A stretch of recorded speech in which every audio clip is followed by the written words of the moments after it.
And we hope everybody is still with us, of course, here for the last match. It's still me, Nice2, joined here with Dan, Leo, my boy. And we are here after a sweep, man. It's been back-to-back sweep. What, you like that? You like that? You like that? You made it sound like my boy was my surname. But you know what, Joseph? It does stand that we are down to our last match for tonight, a best of 3 featuring South Asian countries. And we finally get a glimpse of what exactly is going down there, because if you've been checking in on IESF.gg, you'll know that Nepal have been calling it their house. Nepal has been, again, pardon my French, whipping everybody. Everybody in the club. I don't know what everybody in the club, man. You know, because they're 6-0 currently, right now in terms of like their games, but they're 3-0 for the matches. Yes, Nepal has been doing crazy things off the streams. Now, again, we have to kind of throw that out there. We don't have as much information about them because most of their matches, if not all of their matches until this one, has been off stream. So that's what we're going to have to see. They are going against Sri Lanka, and we'll take a look at exactly the matchup that's ahead of us to finish off our night here. But same thing with Sri Lanka. If you look at least for IESF.gg, you know, they've got one match win that they did take, and that was against Pakistan, I think it was. So they did get a sweep. That's about what we have, and then, you know, they've had a couple losses too. So it's, I guess, because we've paid so much attention to like groups A and B over for, you know, Southeast Asia, you kind of have this sense of like, all right, who are the powerhouse teams? Well, for this one, like Leo mentioned, it's Nepal. Nepal is that powerhouse team, and I don't know, maybe we see some very meta-esque drafts going on here. But we're gonna take a look at the team roster here for Nepal. We got Yahiko, Bobe, Hybrid, Masarap ? And Ganigan. Wow, these are, I must say, these are familiar names. Yeah. By the way, we've seen Nepal play before, like in IESF. I feel like they've switched maybe 1 or 2 players, but definitely Masarap. I remember Masarap. I remember Yahiko, and there's some other familiar names out there from Nepal, but unfortunately they're not with us here for this one. Yep. Now their coach, Apex, is also part of the lineup. That might be another name that rings a bell when it comes to Nepalese MLBB. So they are in good hands. That explains why they're so dominant in this group amongst other South Asian teams in MLBB Esports. So they're facing off against Sri Lanka coming up now. This is a team that y'all should keep your eyes open for. But again, even without the match starting, I'll tell you now, it's going to be a David versus Goliath situation. Yes, sir. We got Voltrex. Hey, I know a Trex. You know a Trex. Dead Zone, Sky Zone, Xerox, and Night Owl. That's the roster for Sri Lanka. And like we were saying, you know, this is going to be a matchup for them that's maybe a little more difficult. Now, I'm sure they have some information to go ahead and deal with what's ahead of them. Oh, okay, so we did get some information. The reason why also the off match between Sri Lanka and Pakistan. Pakistan went into, I guess they forfeited. So I guess this is really the rep test, I would say. The rep test here for Sri Lanka. We're going to see them go ahead and play. So I'm excited to see them. Again, anytime we get to go ahead and see one of these teams, even for Nepal though, like Leo, we don't get to see them too often, although they have some familiar names, and I know they've competed in ISF in the past. My eyes are going to be on both the teams, but seeing just from the stats that we have, I really want to see what Sri Lanka brings to the table. Yep. Again, the metagame is evolving before our eyes. There have been heroes that got banned that we were hoping to see. Again, one of them is Eve. And please come through. Already in tonight's broadcast, we're 3 best of 3s in deep. We saw attempts at an Angela-centric lineup. And we've even seen, you know, heroes like Nolan come through, thanks to Guam. But that didn't work out. So if ever we were to have a wish list, a checklist of things we want to see from Sri Lanka and Nepal, I'd say it's a mixture of heroes that we've seen before and some heroes that recently got adjusted. Oh, also, how could I forget? Yehezkiel bringing back the Aurora. That's something Yes, that will never leave my mind, at least for the next 48, 72 hours. If you're talking about MLBB Esports, I'm afraid that might even show up in our own professional leagues. I would believe so, because now that we've seen it in action, especially against some of the more meta picks that we're used to seeing, Aurora fits well, man. I mean, it's not something that I initially thought of before, and so I think, yeah, when we mentioned it, Mr. Yezkiel, the wise man himself, making it known, like, hey, this is a quality pick. So anytime one of those, heroes come through for the mid lane, I'm all for it. I'll support to bring more mid lane heroes, because that's always been something that I've been, if I had to say anything was grinding my gears, it's the nature and environment that mid lane has been in for a while. Yep. We've had like the same heroes, or like rotation of heroes for seasons, if not years now. And it's still a lot of the whole, Farsas, Drushin, still even Valentina to an extent. The Kagura has come through. Selena's a staple, but even the Kagura was kind of like this breath of fresh air, I want to say, that eventually came to fruition. But then, yeah, the Aurora, I don't know what else is going to be brought up into the mid lane. I still feel like there's room there, especially like you said with the Eve. Eve will eventually pop up, but even so, even if Eve comes back, it's like she was there for a while. You know what I mean? It's not something that's like, oh, this is completely new. I want more new heroes in the mid lane. So Aurora is great. It's a great start. I can't argue. But in addition to mid, I think the jungle also has this fundamental problem. Lancelot and Yusenshin take too much of team's priorities and attention. And if you don't get either, or if you play too much into prioritizing either, you get shafted really hard. Especially if your team isn't ready for it. If your hero pool cannot flourish in a Lancelot or Yusenshin-less lineup. Yeah. So tonight, for this final match between Sri Lanka and Nepal, I'm hoping that both junglers are ready to play amongst the Hayabusas, the Joys, even the Fredrin Lancelot, even the Fredrin Bakshas, and again, I mentioned earlier in Guam versus Indonesia, the Akais. Akai is one hero that I think if you have it in your hero pool, your team is going to be so happy to have it, especially in certain matchups. So I hope that we see that, and we don't revert back to whoever can trade better for the Lancelot, Yusenshin. It's weird because the way that I see it, like Lancelot Yusenshin right now is like the old Baksha Fredrin. It's like that trade, It's just like the assassin version. So I don't know, man. I think I think you were onto something too about the whole like YSS needs to be toned down a little bit. I know when the changes went through for him, like I was happy because YSS like was just non-existent for like how long, and then he definitely needed like something to happen with him. So him coming back to the meta was nice, but I think it was just maybe a little bit too much like tuning. Yeah. For YSS. Now he's too existent. He was non-existent. Now he's too existent. Yeah, and I think some teams have.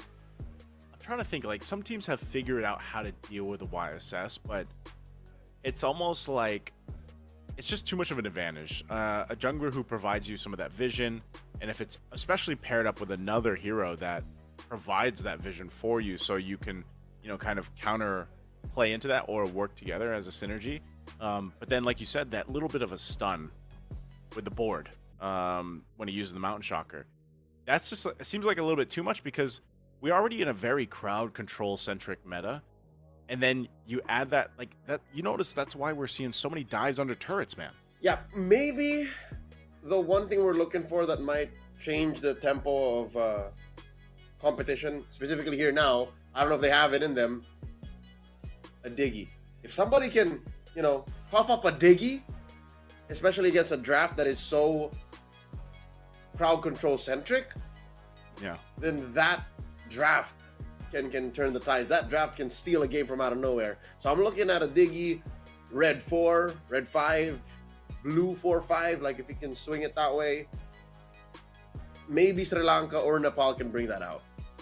I almost feel like the Diggy would just get like like destroyed with like 2 hits, 3 hits. I don't know. Maybe Diggy needs the little bit of a buff. Like maybe there's a place in the patch, in the future patch, where Diggy gets this buff, but not like too much. You know, not too much, because there was a time when Diggy was a little too much too. But yeah, I definitely think that there has to be some answer for YSS. Now maybe eventually that is simply just not either you give him the ban hammer or you give him a fix hammer. You can see Sri Lanka was like, we're gonna give him the ban hammer. We're gonna take him out, so he's not gonna be a problem. I would also like to see maybe the Lancelot banned out from one of the teams, just so that we have a little bit of a different jungle matchup. But even so, like if they take those 2 out, like we have been talking about here for a while, Leo, it's like you still have utility options. Joseph, here's what's going to happen. Nepal will force Sri Lanka to ban the Lancelot because they got 2 more bans. They have no incentive to ban it out, because if Sri Lanka don't ban the Lancelot, then they're going to first pick it in blue 1. So Nepal can instead attack certain heroes like Lushin instead. They can attack the Farsa. And that gives Sri Lanka such a difficult position to be in, because... Wait, hold up. They banned it. What are they doing here? I don't see why.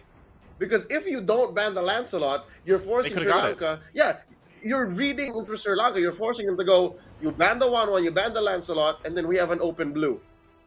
You know what? Who am I to tell Nepal what to do?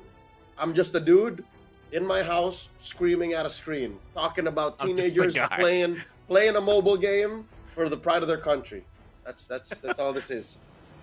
We're just guys yelling at our screens, you know? But no, that's the thing. I guess maybe it's also in a sense that Nepal just doesn't want to play with it or against it, and so they'll take it out.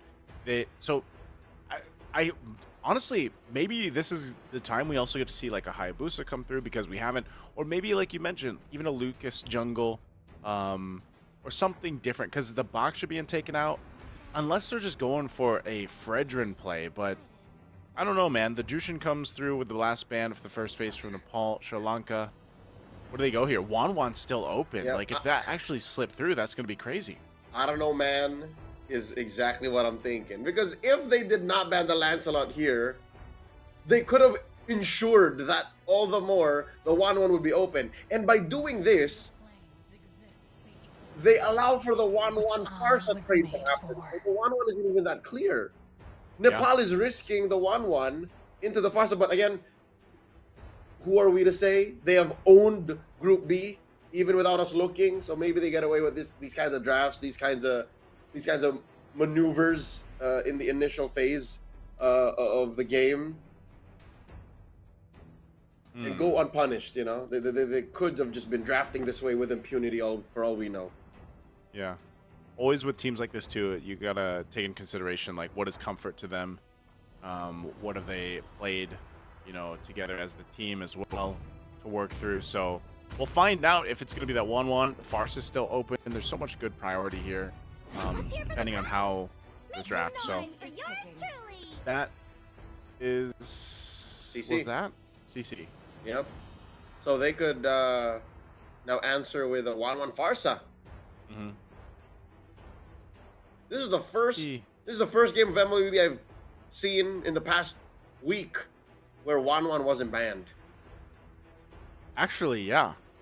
I don't recall a game that we went through without 1-1 being banned at all either. So that's what I remember asking you back in, like, I think it was first match. I was like, hey, is 1-1 really that much of a threat, you know, to deal with? And we'll probably see it come through here. This is the Uranus being picked up, and then what else does Sri Lanka take? I think they're considering maybe even taking the 1-1 in the first phase, but they'll take the Farsa instead.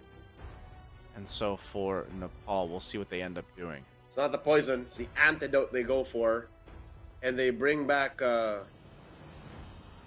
goodie and an oldie in Uranus. Swivel. What does Swing. Nepal answer with? Slash. Fanny. All right. That is Not bad. something that demands attention from Sri Lanka. So the CC, the Fanny, folks. By the way, that first pick, blue one, that is a CC. And Bruno. Bruno. Man, we got okay. So we that was Bruno. So it's CC, Bruno, Fanny. Interesting 1-1. first phase though. Forget about it. That's a Kufra. That is a Kufra. Right? So they're That's a trying to Kufra. stop the Fanny. Playing trades, man. That is a Twitch response. Sri Lanka says, "Nah, no clear skies for you."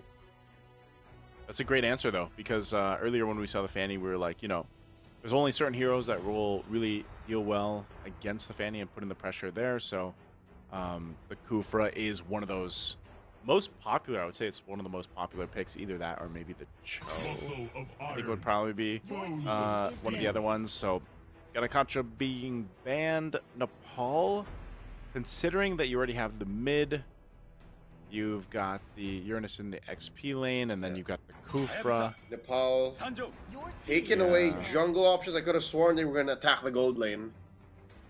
Same.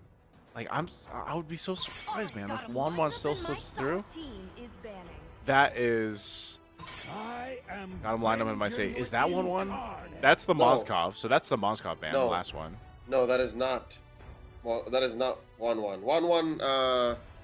Who's got him lined up in their sights? Is that Leslie? 1-1 only wants fun. So that's not her. Yeah. Lined up in my sights might be Leslie. We're playing trades at this point. But let's see if we get to see this one. Because right now we've got So red the 5 Fanny- ban. Red 5 ban was. Red 5 Moskov. ban Can was confirm. Yeah, that's Moskov. yeah, Moskov. Okay. There's Fred. Okay, the Fred. So we now have a jungler for Sri All right. Lanka. I'm not so confident or damage output just yet. It's really just the Farsa that's dealing damage there. They still need a gold laner. That's why I say if they get the Wanwan, man, I think they're covered for Sri Lanka. Like their damage will be pretty good. Because that's Fred, Kufra, Uranus. Like those three alone are tanky enough to help peel and everything else. Yeah, the only real issue for the 1-1 is the Fanny, if she so decides to take her a visit. But once you get your Wind of Nature, Bob's your uncle. You just go from there. Not Bob from Nepal, but you know, Your Bob. the old saying, yeah, our Bob. Our Bob. Is like blood. Okay, It's that Carmilla. In my dream Your team world. is picking. Carmilla is that. Vexana? That's a great question. She says something Dream World, right? It is. Is that Vexana? Carmilla Vexana, I think so. I Makes just sense to randomly me. looked it up. I think it's a Lunox, man. Wait, is this right? Are you googling? So come and join me in my dream world is Lunox. That's Apparently. Lunox. Okay, so that's a mid Lunox. Yeah. Ah. We are Okay. putting the true test to our MLBB knowledge, by There the you way. go. But I play in Japanese voice Let pack. my So bullets be the nails in your coffin. Good to know. So if Ranger. it was in Japanese, then you would have more recognized it. All right, so they go for the Granger instead instead of the 1-1. Interesting. Although this 1-1 is the was first time it went through, man. completely snubbed. Yeah, went through and ignored. Huh. Interesting. So, okay. I think even with the Granger, though, like, Sri Lanka's lineup looks good to me. Yep. Sri Looks Lanka is very sound. It's very sound. But Team Nepal, I like how blue 4 and 5 reflect so much of how they want to respond. Because Carmilla, given how the chunky boys are up front, and Mike, Yeah. Crowd and smother their lineup, they answered very well. Piece of blood. Just circle around. Everybody hits everybody. And then the Lunox, anti-tank, big HP. That's a dream come true for Lunox. All right, I like it. There it is. Well Okay. done. So we get the glimpse. we were Kimmy.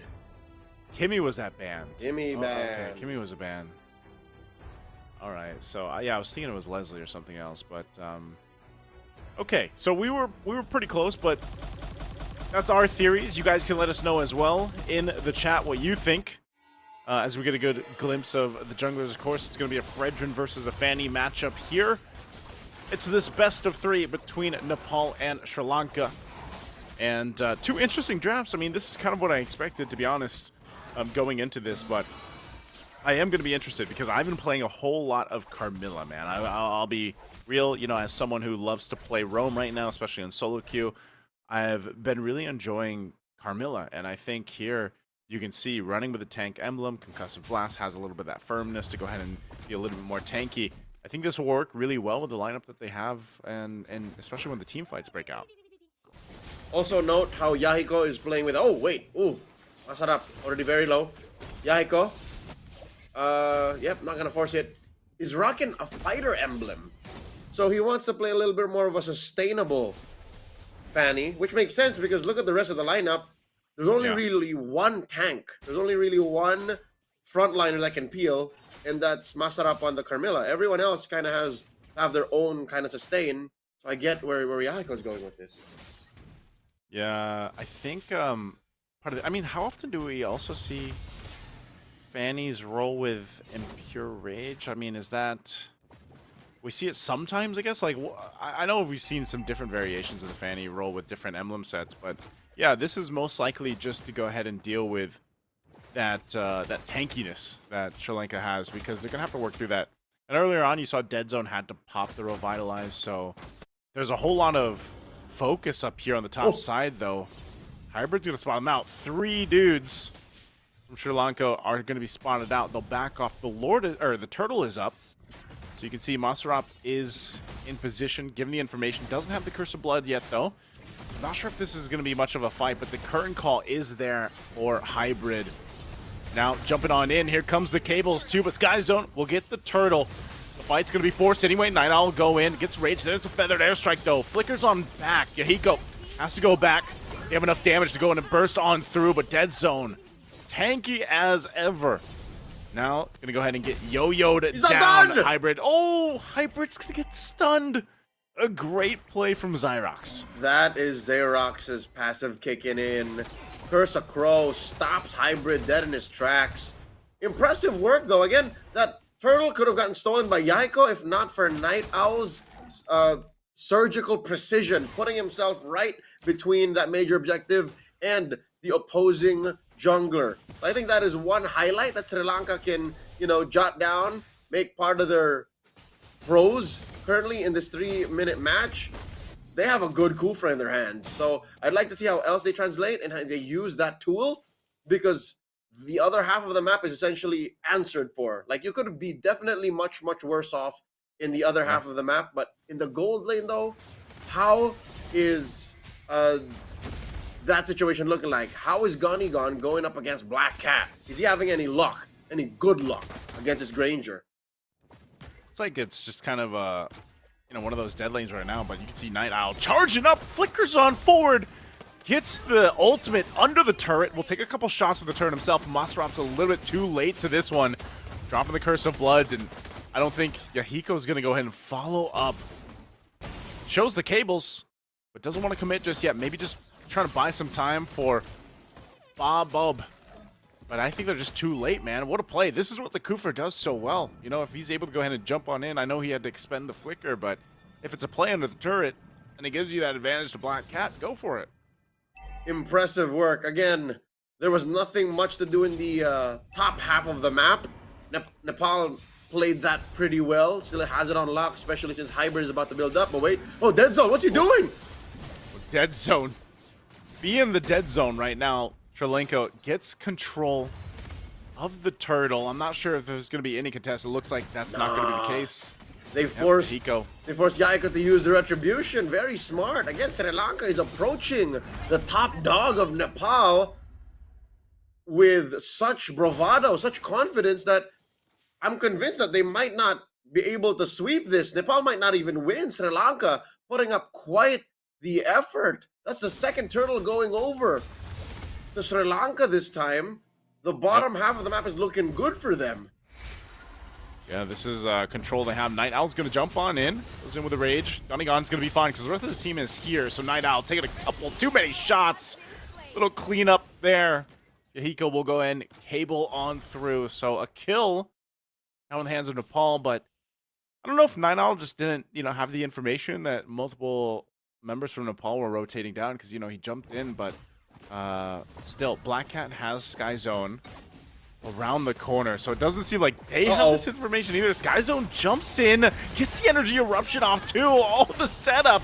So this is the response, Mr. Op to follow, double kill already. Black Cat finally goes down, and there's the burst coming through from Bob.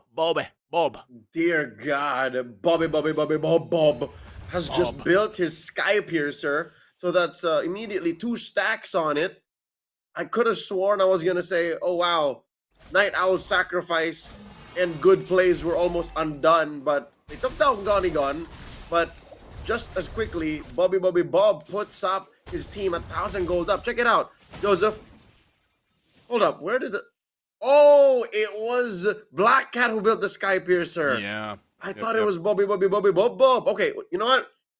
If Nepal wants to regain control of this game decisively, with conviction, they should consider putting a Sky Piercer and Bob maybe as its 3rd item. Yeah, because he's got glowing wand right now. I'm not sure. Maybe a Trunch. Going in. Maybe a lightning Trunch maybe next. The Trunch. Then 3rd item Sky Piercer. Because that Lunox is going to be a problem later on. So Yahiko going to go for Black Cat. Spots him out. Cutthroat going to be used onto the turret. The cables are enough. Taking out the gold laner of Sri Lanka all before this turtle, but looks like they still might be able to go ahead and secure it. They're still trying to secure the objective. Yahiko joining the fight now. Does just go in. Gets the retry off. Night Owl going to be in trouble. Takes a ton of damage again. Bob. Gonigon. Everybody throwing everything at Sri Lanka. They take out basically everybody, and they get the turtle. What I say, Joseph, Sky Piercer on Lunox, and the reason why Yahiko got away with that, and with good amount of HP to boot, is because of his core talent. The Impure Rage, it actually gives him HP, and that's how he survived those turret shots in mid and was able to transition into the turtle. And now, oh no, Sri Lanka just lost their purple buff. Nepal just went and ran through a drive-by towards these camps, and now Black Cat and Night Owl have to hide behind tier 2. Ooh, Hybrid taking a couple shots. It looks like this is going to be the response. They are getting sandwiched in, but the turret will finally fall. Gonigon knocks that down. Look at the damage even on Dead Zone with 1 hit with the auto here. That's always the thing about the Bruno, man. You only need a couple items to really be a threat in terms of damage. I know early on he had the Haas Claws. I think he was working on the next what he's got. So he's got the Berserker's Fury now, and then he's got the Fury Hammer for a little bit of that extra penetration. So interesting, because the damage seems to really have swung in favor of Nepal, like in the last minute or two. And I think it'll just get worse, because Bob is, respects the extra HP found. It's not a Lightning Crunch. He doesn't need the extra procs of damage. He wants to shred through high HP, so he goes for the Lantern. Oh, yeah. Bob. That's his 2nd item now? His second full item? It's about to get worse. It's about to get worse. Man, that makes sense now, because like you don't see Lunox that often, but those Chaos Assaults are really hurting. Even the tankier members of Denzo. But then, like, if you think about it, between Bob and Gonigon, that's enough damage to bring even the tankiest members of Sri Lanka to a point where then you can just kind of clean up with Yahiko. So this Lord doesn't look like it's going to be contested at all. Not sure if the timing was really right there. Night Owl's going to jump in, but into the Curse of Blood they go. Gonigon in trouble, flickers out. There's a flicker from Night Owl. He'll be able to clean it up. But look at, once again, the damage from Bob. Conceal going to be used. Night Owl, doesn't matter if he's tanky. He's dealing with the pressure here. The Chaos Assaults come through as Maserop picks up the kill. Now it's Dead Zone. Pop with the Revitalize. He will be able to get under the turret, but Black Cat could be in trouble. Cutthroat, the cable's on through. He has the space, but Yahiko will clean up a kill. So 3 down for Sri Lanka. Now they got to deal with a Lord push. Precision geometry by Yahiko as he blitzes his way down to the turtle. Well, to the Lord pit at this point, into the lane to get so much for Team Nepal. Sri Lanka are feeling the advantage now. The almost 8,000 gold lead that Nepal have. Oh, Dead Zone, he's just dead. Again, even if it was just Bobby Bob and Masarap there, he wouldn't have survived. Yeah, man, they're seeing how much the shred is. This Lunox, oh, the setup comes through. They're able to go ahead and catch Hybrid. I'm not sure if Hybrid just expected that much crowd control to come and lock him in, so they hold on to that mid lane turret. Holy Shield right now, there's the stun, but ultimately Sri Lanka still holds on to the Holy Shield. Now that was a Lord push from Nepal, but they just get the tier 2s. Now that might be good enough for them. Again, they had to respect what Sri Lanka was able to do in the early to mid game transition. INL is charging up. He's going to jump into the mid lane. Got to be careful here. Let's take a look at the items real quick. If there's anything that Sri Lanka needs to expedite is to build defense items on Night Owl. I think Night Owl is one of the few reasons why I think I'm confident in Sri Lanka's defense in the base. Night Owl, oh no, he got shredded, son! That's what I'm saying! Oh my goodness, what is going on? The burst everywhere. Oh, Yahiko using the flicker, or uses the retry on Xerox, but Xerox will still be able to get out. And again, the shred is too much, man. I'm surprised we haven't seen too much of the Lunox come through, because it seems to be one of the best answers for these tankier heroes. That's what I'm saying. If Night Owl is around, and even if they were inside the base, even with all the inhibitors down, a defense is possible. I'm throwing back to the heyday of the Chak Mamba. Remember that defense? He can, that young man, Joshua Mangilo, can do magic with a Kufra. So now with it in the hands of Night Owl, I'm seeing shades of that. I'm seeing that he can jump on the dudes, hold them down like a baby suppress with the bouncing ball. We've seen some shades of it, but he can't do that if he keeps dying like this. And he can't do that without an Athena's shield, without a Radiant armor. He needs that against Bobby Bob. Yeah, Bobby Bob seems to be a huge problem throughout this game, especially, you know, around fighting the Lord, man. It's when you have this Carmilla from Masarap to go ahead and set things up, whether that's with the stun, whether that's with the Curse of Blood, it puts yourself in a position, because if you think about it, like Curse of Blood plus you also have a CC, man. Like, you can also current call people together. So you have to, like, choose your fight, if you're Sri Lanka, very carefully, because you can't be clumped up. And if they are, they're going to have trouble. This might not be wise. Don't contest. Just stay inside your base. You have good high ground defense. You're down about 8K. That's a huge gap in firepower. Yeah, they got the Revitalize out. They're actually respecting what Sri Lanka can do, though. Lord's going to go for the reset. Still holding at half health.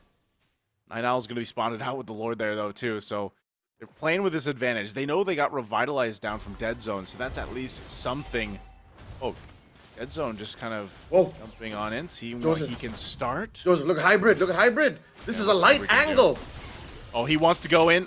Pop the current call. Curse of Blood's going to drop down. 2 Black Cats in trouble. He has nowhere to run. Yahiko goes in, looking for Xerox. Xerox will have to flicker over the wall, but they might look for more in the mid lane. Another flicker from Night Owl on the defense. Under the turret they go. He's going to charge up. Does he jump back into the fight? No, he's got to go heal. So they get Black Cat. Now this is a moment for them to secure the lore. Not just Black Cat.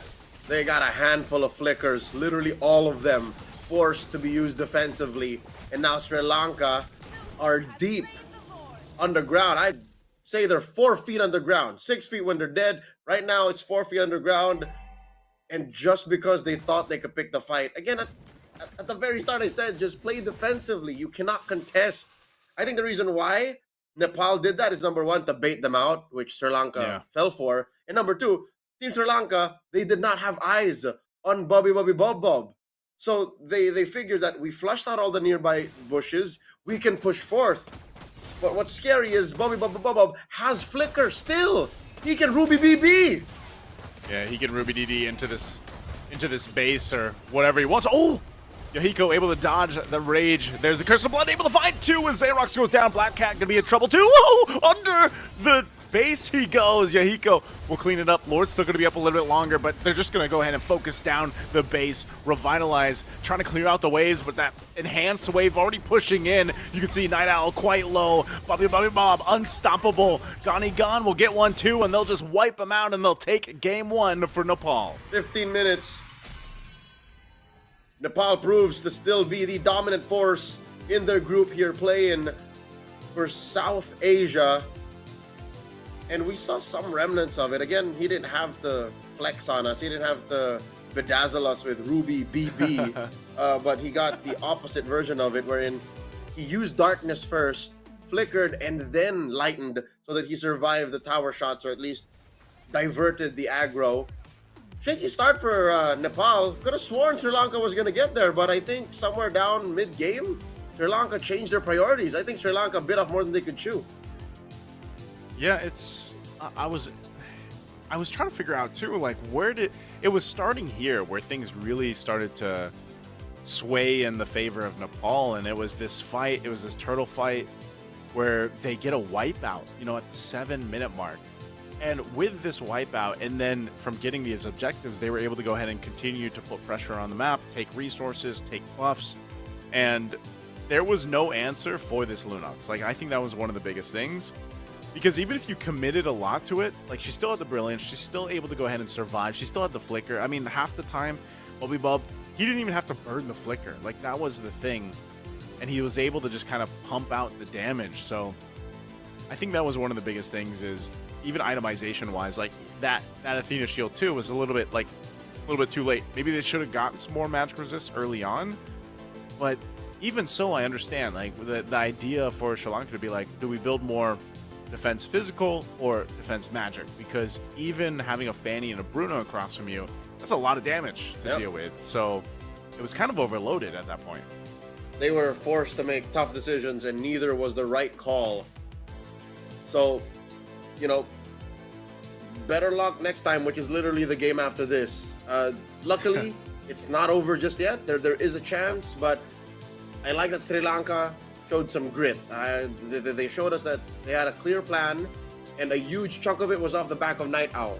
So if they can end up with a sort of similar draft that you know, goes around Night Owl's instincts. I'm surprised he has cursed helmet. Like, I'm surprised.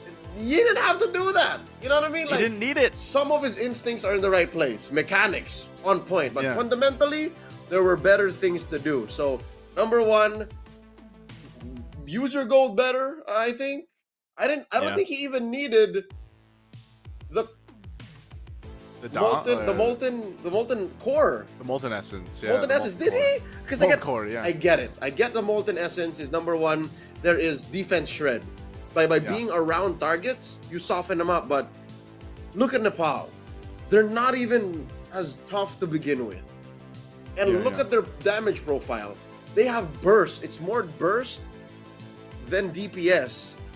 So, how much gold did Night Owl in Sri Lanka sacrifice to be able to go in that direction where they shouldn't have? Yeah, that's what I was looking at, because, you know, you mentioned it, like, they needed some more of that magic resistance to go ahead and just withstand what was happening, like, especially with the Lunox across from them. But, you know, again, it was one of those cases where Sri Lanka showed some hope there, especially in the early to mid game, but it just quickly went out of their favor. And even for Black Cat, I feel like, you know, Black Cat was really doing his best. Like, he really tried to do his best with the positioning and everything else, but when you've got a Fanny just flying around, man, there's only so much movement you can do.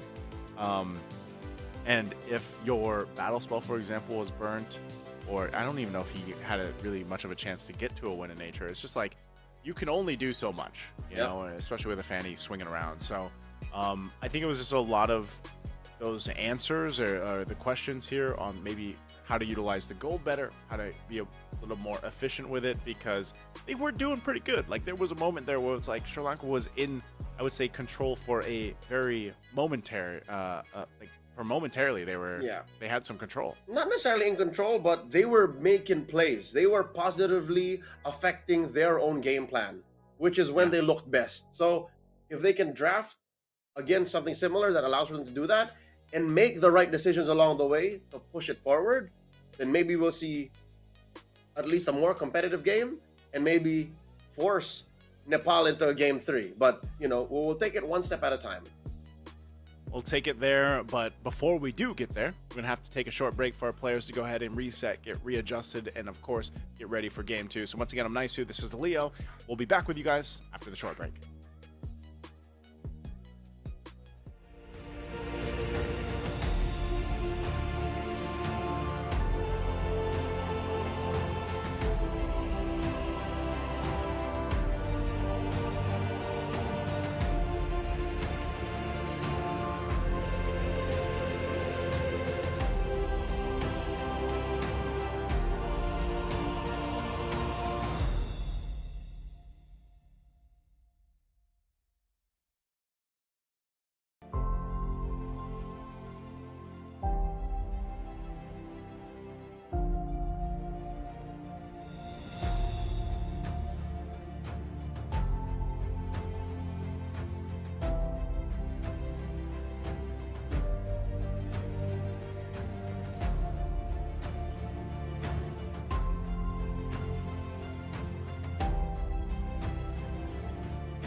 And we are back after the very short break. Once again, it's me, Naisu, and Leo to bring you our second game of our very last series here ahead of us.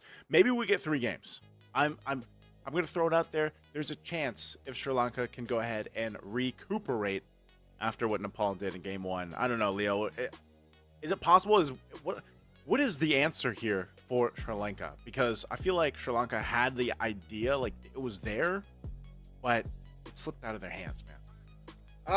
They had a good idea. There was a solid footing for what they were trying to do in game one.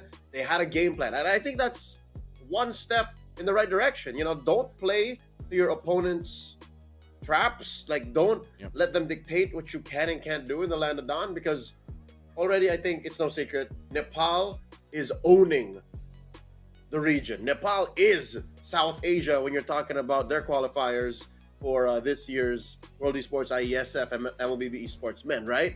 So I think the fact that Sri Lanka is playing their own game and drafting to what they're comfortable with is a correct step. Number two is... I thought you were saying Bobby. No.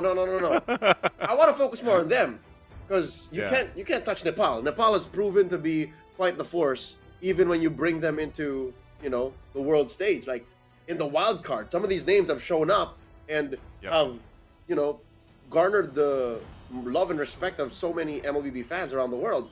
For Sri Lanka, fundamentally make the right calls. We were talking about it before the break. Where did all the gold go, man? Like, why would he invest so much in the Cursed Helm?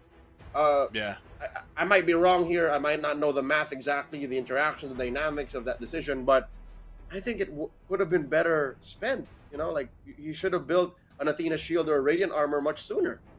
Much sooner. Yeah, I would have liked to see the Radiant armor earlier on, maybe even the first item there, but I don't know. I actually wonder if Sri Lanka is going to ban out the Lunox, or maybe they want to test the waters out and take it for themselves. But, you know, that's one of the cases. They did have a hard time dealing with the Fanny, so they banned it out.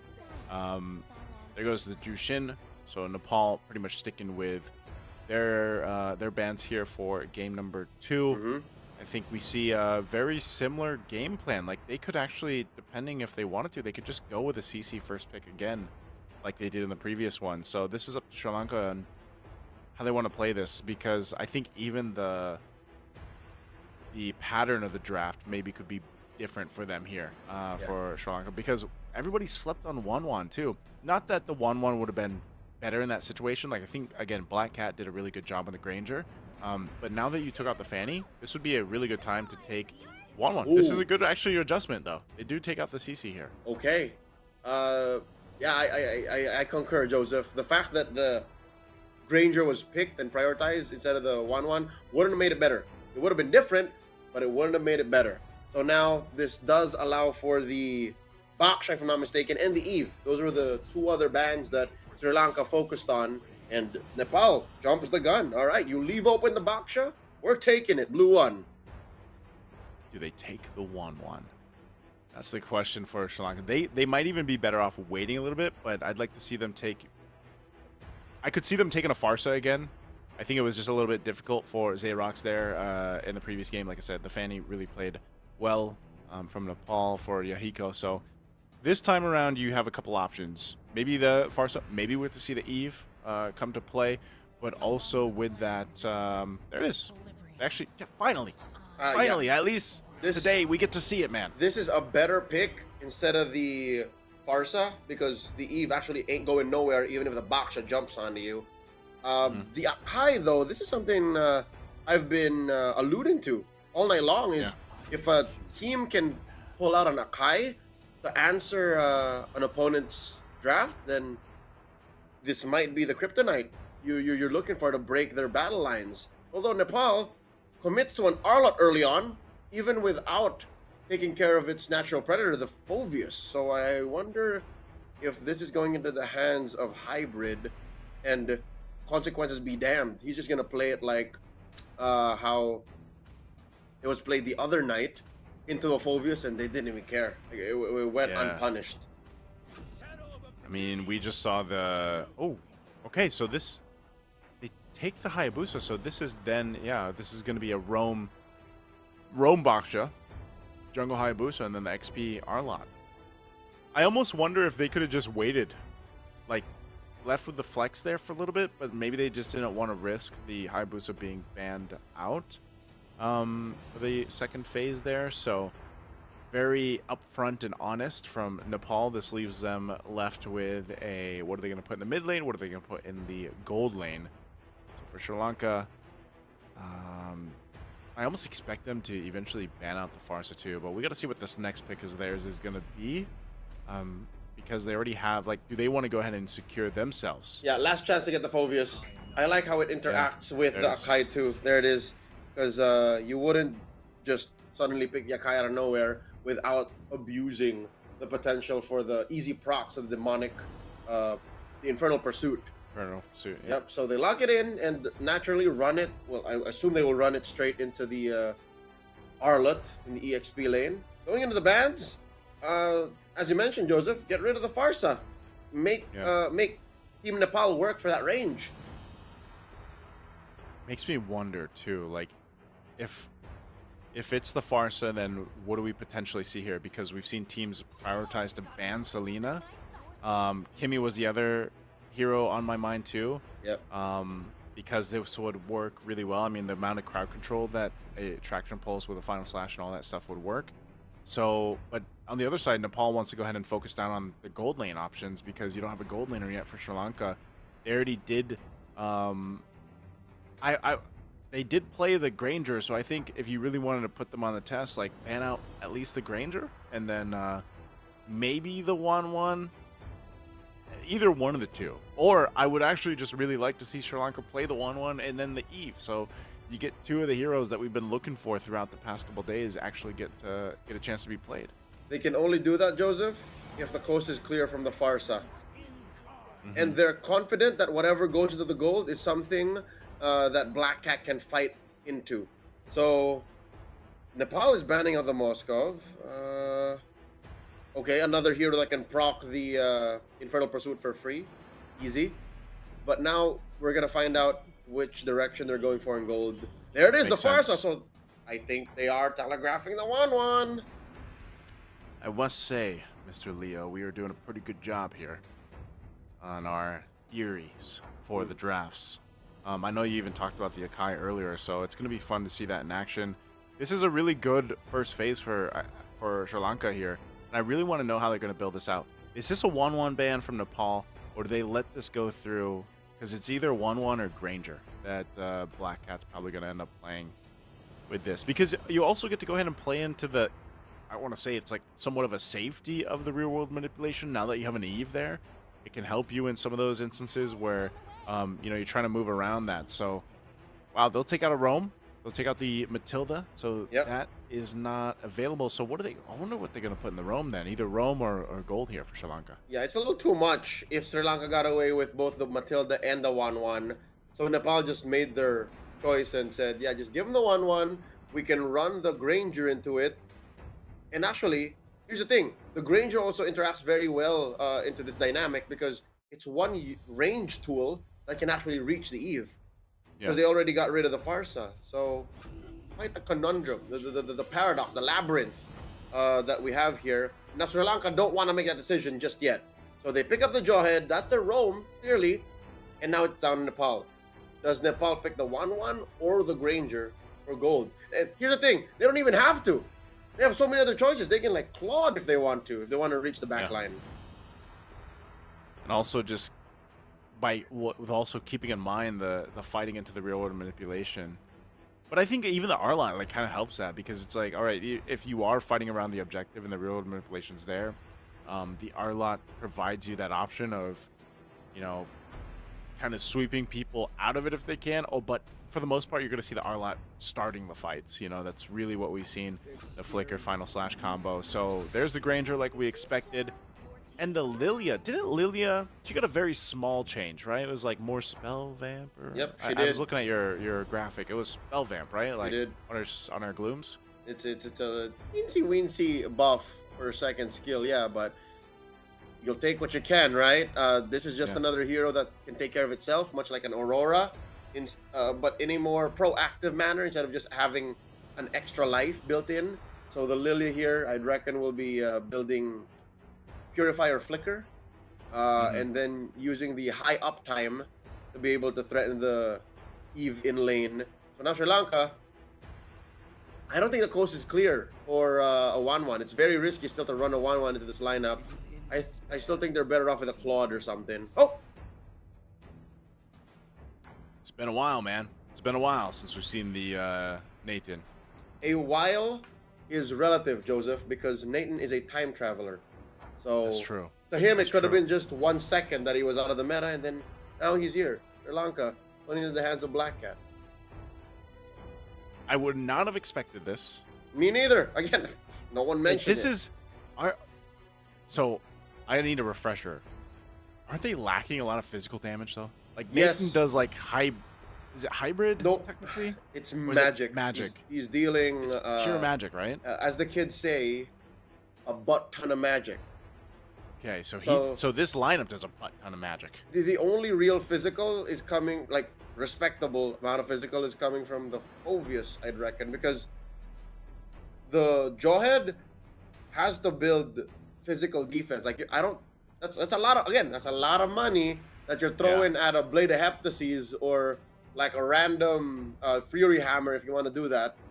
I don't think Night Owl should be doing that. So there's not enough money in this draft to put there because you want it on Black Cat. Well, we're gonna find out here once again, ladies and gentlemen. Welcome to the last match of tonight, day 4 IESF Asia and Oceania qualifiers, and it's down to match point right now for Nepal. We'll see if these drafts are going to be able to take us to our first game 3 of the evening, or will it be a sweep for Nepal? Now, I think one of the big things again is how does this work out for a, like, because we don't see the Nathan often, honestly. Like, it's one of those heroes that's kind of up in the air. I mean, even to an extent, the Lilia. Now, Lilia, yes, she had this little minor change, but leave it up to Bobby Bob to bring out a hero that isn't typically picked up, and I'm happy for it because he brought the Lunox too. And when you look at the emblems here, nothing too crazy, right? Nothing too crazy sticking out. This is the huge. And the quick rotation down bottom to bother Dead Zone is to the matchup's nature. Because again, Dead Zone should be winning more often. But wait, look at this. Oh, you're gonna jump in. Sky Zone. I'm not sure if that was gonna be worth it or not. He does go down.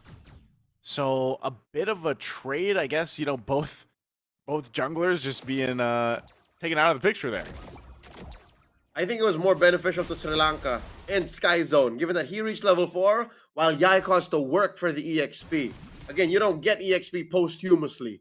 So Yaiko is stuck at level 3 now. He has to bomb rush his way towards a camp or something. That's exactly what was done there, but he didn't get it. Oh, the gold went elsewhere, but he's fine. He'll reach level 4 eventually.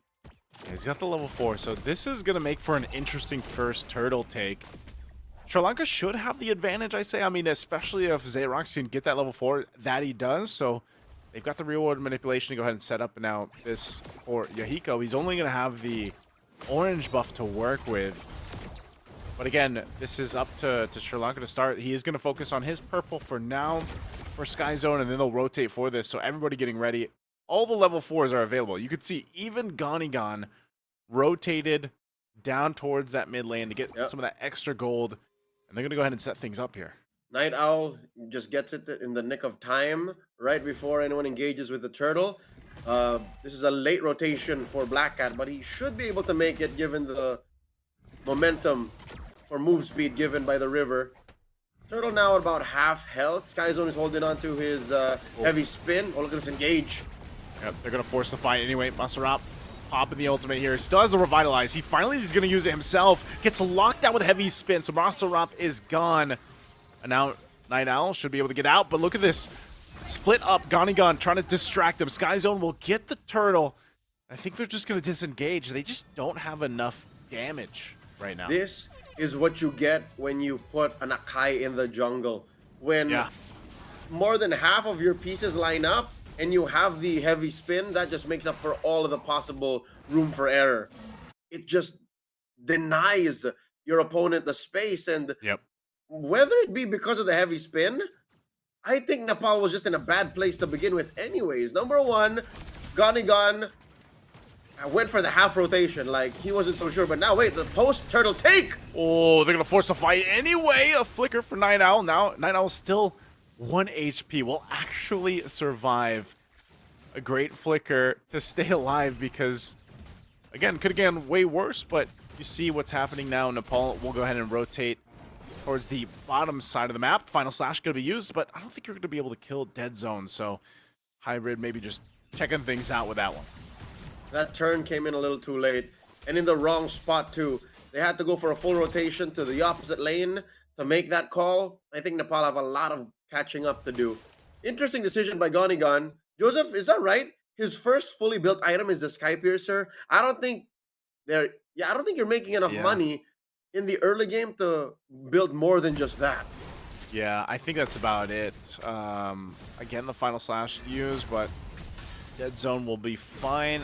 Gonigan's going to definitely need more time than what we saw in the previous game where, you know, he was able to scale up really quickly. So this is a slower start for both sides, honestly. Is it he built a casual knight, a casual Fury Hammer, and then the full Sky Piercer? Because I'm finding myself wondering where the economy came from, and if so, then he's just expediting his power spike. That's what that could be. That's what an early Sky Piercer signaling. Night Owl gets caught out here. Oh, well, the toss up into the air. I'm not sure. He does Black Shoes, so he's going to be fine. They're still going to fight under the real world manipulation, and Night Owl joining it. The Revitalize already used from Monster. Both gold laners making away to the fight. Gonigan will come in. There's the final slash that we're looking for. Able to find two, but still respecting that damage. And now Dead Zone. He was trying with the Infernal Pursuit, but will get taken out. Monster driving around, rolling on around, but won't find anyone else. But Night Owl jumps in with a flicker. I'm not sure if that's what he wanted to do. He wanted to make a play. Now Black Cat's going to be in trouble, and this is the turn that happened in Game 1, and it's happening now in Game 2 as the turtle is secured for Nepal. Joseph, if my sequence of events are correct, if I'm not mistaken... Oh, he got it too. As Masarap was rolling around, that is exactly when Night Owl flickers in and he bumps into the Baksha. And that's why he got stunned. He stopped in his tracks and got bursted down. That's just the only logical reason that could have happened, and he wasted his flicker. I don't think Night Owl saw that coming. Now looking at the items. Oh. Whoa, wait. Oh, they burst down Masarap. That's the revenge. Yeah. You're not escaping that one. That's 4 members. Ouch. Of Sri Lanka to go ahead and burst down. So, as you were explaining what happened to Night Owl, I think he had a vendetta against Monster, man. He's like, I'll remember that. I'm going for you this time. So it was personal, Joseph. I can tell it was personal. Now Hybrid just dead laning against Dead Zone. Now we see confirmation that Gon actually has the Hunter Strike now. I wonder if that was built prior to the team fight or just after. Ooh. Was that? He threw, he threw Sky Zone towards Nepal, but that could have also been a potential setup because it is an Akai. Potentially using that heavy spin. Hybrid could be in trouble here. Unstoppable Force going to be used, so throws on Dead Zone, but Hybrid will actually survive, so multiple dudes here, even with the Dark Wave. I don't think you want to fight that. Whoa. That's going to be a final slash into the turret. Nice little stun there, too, but still tanky enough for Dead Zone. I don't think he's actually going to be able to win it or get the kill. They're still fighting it down there. Heavy spin going to be used, fighting for this purple buff. The space around it. Yahiko's going to pop the shadow kill. He's able to go under the turret, pump out the damage. Night Owl in trouble. A couple shots from Gonigan as he cleans up under the tier 2. A good layering here happening for Nepal. And that's now the Malefic Roar for Gonigan. Gonigan is eating well, and he ate up Black Cat. Down goes the Nolan. Oh my lord. Joseph, prior to this quick sequence in mid, leading up to top, tier 2's standing, I'm smelling some anti-synergies. Dead Zone is dead. What's happening here to Sri Lanka? I feel like I don't know if it's like a little bit of a tilt or what, but I feel like the last couple minutes, there's just been some questionable moves on their side, and Nepal's been punishing them. You know, noticing some of the misplays or the mistakes being made, and Nepal deciding to, hey, go for it. So, and you know, Gonigan, we were talking about that build earlier. Imagine he built the Sky Piercer early on, and now he's sitting on the 4 kills. Joseph, they're making like Post Malone's 2016 single fall apart. I don't know if it's a communications. I don't know if it's a communications breakdown or if it's just the skills are coming out at the wrong time. But now they are down about 5,000 gold, and Dead Zone is isolated. Oh, and he's taken down, traded for with Hybrid. Both XP laners isolated from their teams. will fall. Hybrid also burned the flicker. So interesting, because right now you got Bobby Bob taking the purple buff. He's actually going to have that, which is going to be huge for this Lord Free. fight. Yeah, free purple. So Oh, he did him dirty. He left the baby one too. it's just a baby. He left the baby. He left Right. the baby. Okay, it's going to be cleared out. They do go clear it out. They know Bobby Bob's But- got the purple. That's a wasted rotation. Yeah. Oh, Sri Lanka have been scrambled, scattered by Nepal because they're going for the blitz. Well, they're going for the blitz. But look, they send Black Cat down to the bottom to push. So if they can somehow get this Lord, it's going to be huge for them. There's the flicker forward. And Ganigan's going to be able to take out Sky Zone. So Yahiko's able to secure the Lord, and now the fight's going to still break out. A final slash, able to find two, and they're just melted. A double kill for Ganigan. Sri Lanka decided to send a Black Cat on the bottom side of the map to get that tier 1, but they lose the gamble for that Lord. I don't think that's worth it. Given that you gave up lives and a Lord for a tier 1 push. Again, given that this is all that Black Cat could do, but maybe they could have cut their losses and then give over kills. Holy Shield popped up top. Whoa, Night Owl jumping in, not going to be able to toss up Maserop over the wall, and now Night Owl going to be in trouble, will get punished for that decision. Lord almost here up on the top side, and down Night Owl. This is going to be troublesome for Sri Lanka to defend. Now in trouble there. There goes Dead Zone. He's gone. They got 3 left, but under the turret they're going to go.